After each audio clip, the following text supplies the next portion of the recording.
এই রমজানে একটি নামাজের কথা বলবো, শত কষ্ট হলেও এই নামাজটা আপনি ছাড়বেন না, একবার হলেও এই নামাজটা আপনি পড়বেন।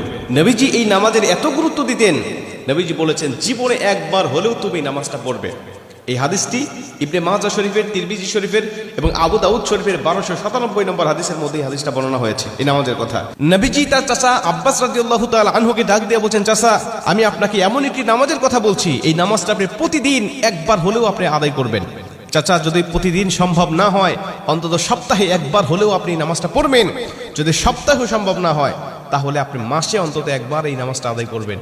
চাচা যদি মাসেও আপনার পক্ষে কষ্টকর হয়ে যায়, বছরে একবার পড়বেন। যদি বছরেও না পারেন, জীবদ্দশায় অন্তত একবার হলেও নামাজটা পড়বেন। কারণ এই নামাজটা এত পাওয়ারফুল নামাজ। এই নামাজটা আদায় করার কারণে আপনার প্রকাশ্যে অপ্রকাশ্যে যত গুনাহ করেছেন, আপনার ইচ্ছায় অনিচ্ছায় যত গুনাহ করেছেন, আপনার অতীত জীবনে যত গুনাহ করেছেন, সব গুনাহ আল্লাহ আপনাকে ক্ষমা করে দেবে। চাচা এই নামাজটার নিয়মটা একটু ব্যতিক্রম। এই নামাজটাকে বলা হয় সালাতুত তাসবিহ। এই নামাজের মধ্যে অতিরিক্ত কিছু তাসবিহ পাঠ করতে হয়। সুবহানাল্লাহ, আলহামদুলিল্লাহ, লা ইলাহা ইল্লাল্লাহ, আল্লাহু আকবার। এই চারটা তাসবিহ একত্রিত করে সুবহানাল্লাহি ওয়াল হামদুলিল্লাহি ওয়া লা ইলাহা ইল্লাল্লাহু আল্লাহু আকবার, এই তাসবিহগুলো, এই বাক্যগুলো এখানে পাঠ করতে হয়। 4 রাকাত বিশিষ্ট এই নামাজ সালাতুত তাসবিহ 4 রাকাত পড়তে হয় এক নিয়তে। 4 রাকাত নামাজে প্রতি রাকাতে 75 বার করে করে মোট 300 বার এই তাসবিহটা পাঠ করতে হয়।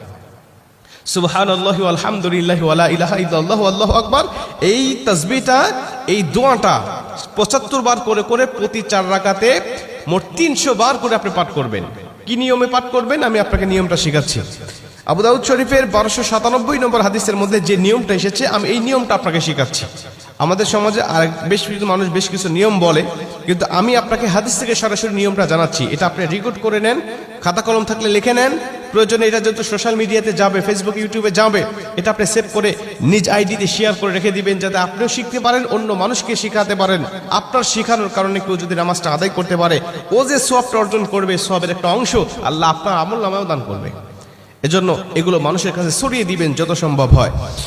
আপনি প্রথমে যখন নামাজটা শুরু করবেন, নিয়ত করবেন নফল নামাজের নিয়ত করে অন্যান্য নামাজে যেভাবে সানা পাঠ করি আপনি সেভাবে সানা পড়বেন। অন্যান্য নামাজে যেভাবে সূরা ফাতিহা পড়ি ওভাবে সূরা ফাতিহা পড়বেন। অন্যান্য